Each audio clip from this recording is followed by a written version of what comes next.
This is the world you are graduating into. We, and particularly you, your class, has an incredible window of opportunity to lead in shaping a new world order for the 21st century.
Seus Lucifer matutinus inveniat, Ille in quam Lucifer qui nescito casum, Christus filius tuus, qui regressus ab inferis, humano generis serenus iluxit, et tecum vivit et regnat in saecula saeculorum.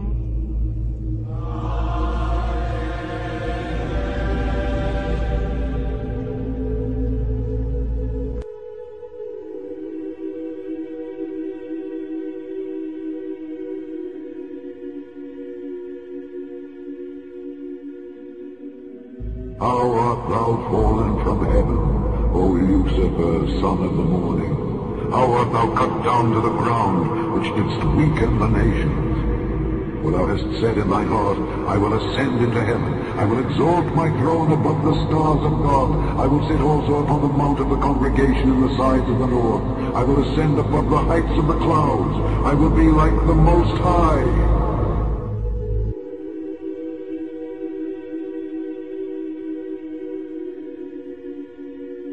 I believe in the Pope because he believes in peace. It was really amazing because now I'm 31 years old and I never thought about becoming Catholic.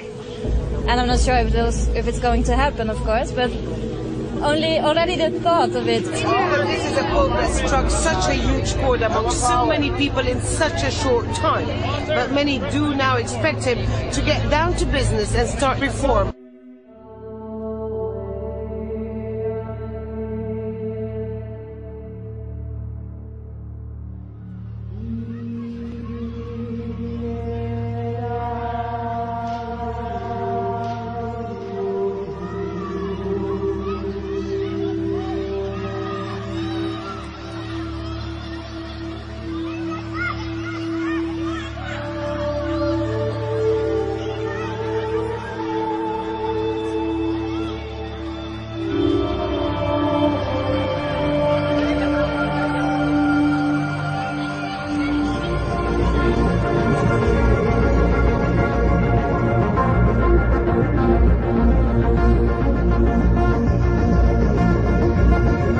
And I beheld another beast coming up out of the earth, and he had 2 horns like a lamb, and he spake as a dragon.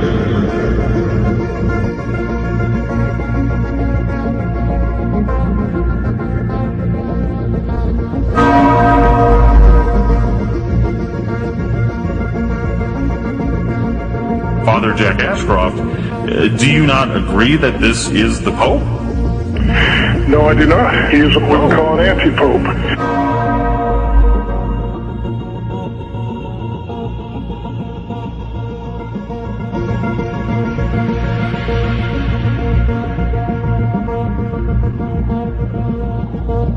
Attached to this telescope is an infrared camera named Lucifer.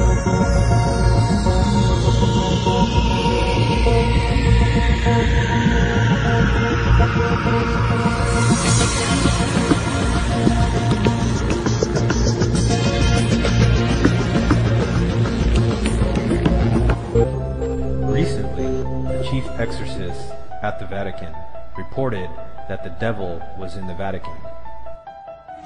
Morgan. Well, Reverend Gabriele Amorth made headlines around the world recently when he said the devil was present in the Vatican. You're talking about something very real, aren't you? Certo, realissima. Dico, se credete al Vangelo, credete all'esistenza del demonio. Absolutely, very real. As to the devil's presence in the Vatican, he says that's no surprise. He once had to perform an exorcism on another exorcist.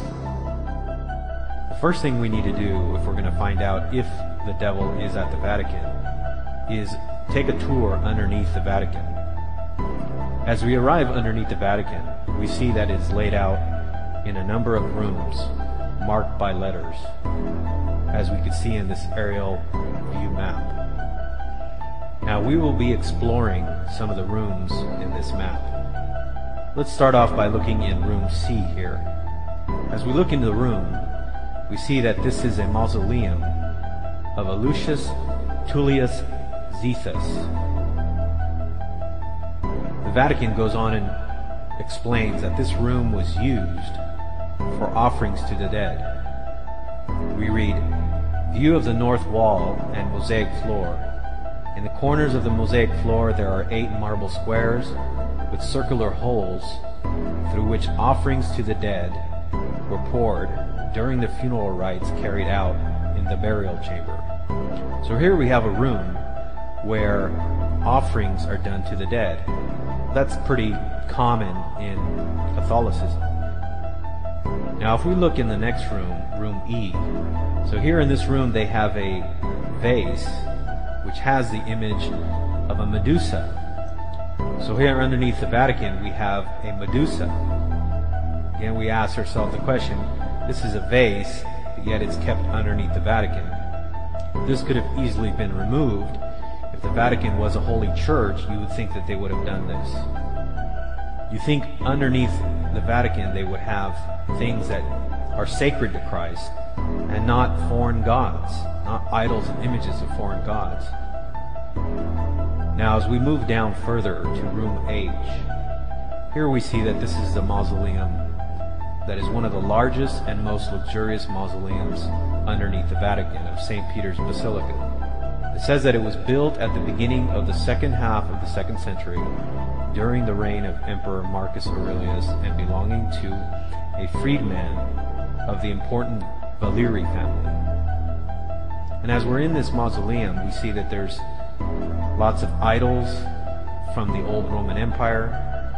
We ask ourselves, why does Rome keep these idols down underneath St. Peter's Basilica? You would think if they were Christians, they would want to clean all this out. I can't imagine anybody who has a true church would keep idols in their churches, especially pagan idols left over from a bygone pagan era. But here we have the Vatican keeping many pagan idols underneath St. Peter's Basilica. Here is an idol the Vatican is displaying of a head of a child in gilded stucco and a lock of a hair typical of one initiated into the cult of Isis. And this particular idol is an idol of a boy who was initiated into the cult of Isis. If we look in this room, we see that some of the stucco decorating the walls. Here we have a personification of Oceanus. We remember the New Testament book of Revelation says that a beast comes out of the ocean. And so we say, why is the Vatican having these foreign gods underneath its basilica? Why is it protecting them? If it was a true church, it couldn't be doing it for the sake of art, especially with all the evil things that are happening in the Vatican. And as the priest earlier said, that evil does exist, the devil is real, as he admitted. But the hypocrisy of all of this is that they have all these evil images and idols underneath the Vatican of St. Peter's Basilica. We also see two figures of genuses with bat wings also portrayed on the walls. Again, this is supposed to be a holy church and a holy place. Now this is supposedly all there for many, many years.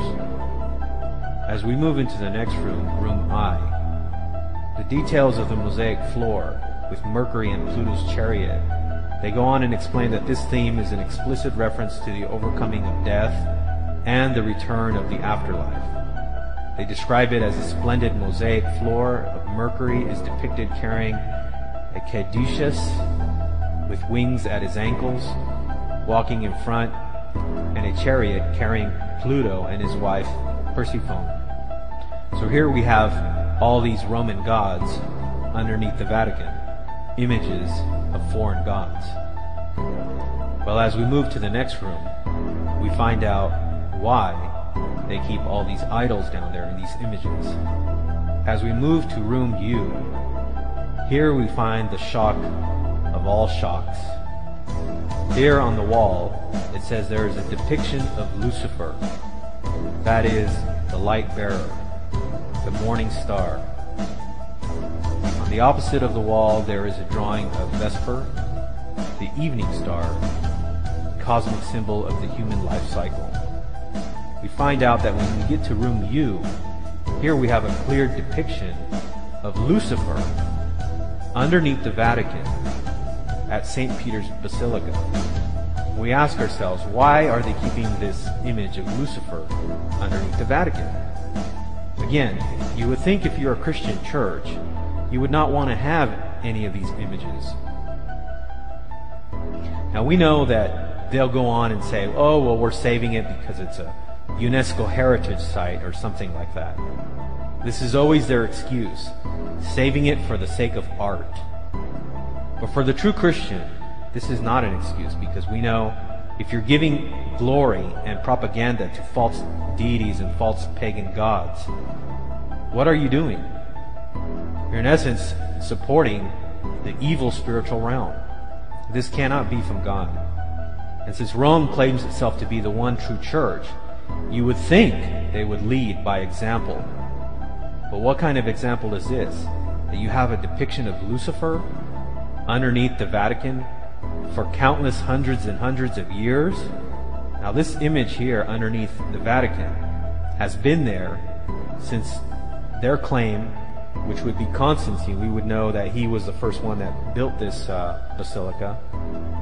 And so again we ask ourselves, why are they keeping this depiction of Lucifer underneath the Vatican? Well, we think the answer for why all these images, idols, are kept underneath the Vatican is because what we're dealing with here is we're dealing with an apostate church that has always been apostate, and even now as it is filled with Freemasons. And so we know that the reason why they're keeping all of this there now, and they're actually revealing this on their internet website, is because they want people to see this. They want people to see what they're really all about. For the masses who believe that Rome is a pure church, they don't mind deceiving them into believing that they are still a Christian church. As you go down underneath the Vatican, down into the next rooms, they will try to convince you on this tour that you take that Peter is buried down there in one of the rooms, and that this gives credence to following the Pope. But we ask the question, why would you want to follow a Pope who has all these evil things underneath his church? It's very clear by this depiction of Lucifer that the devil is in the Vatican. He's hidden way down underneath the Vatican at St. Peter's Basilica. And I heard another voice from heaven saying, "Come out of her, my people, that you may not participate in her sins, and that you may not receive of her plagues. For her sins have piled up as high as heaven, and God has remembered her iniquities."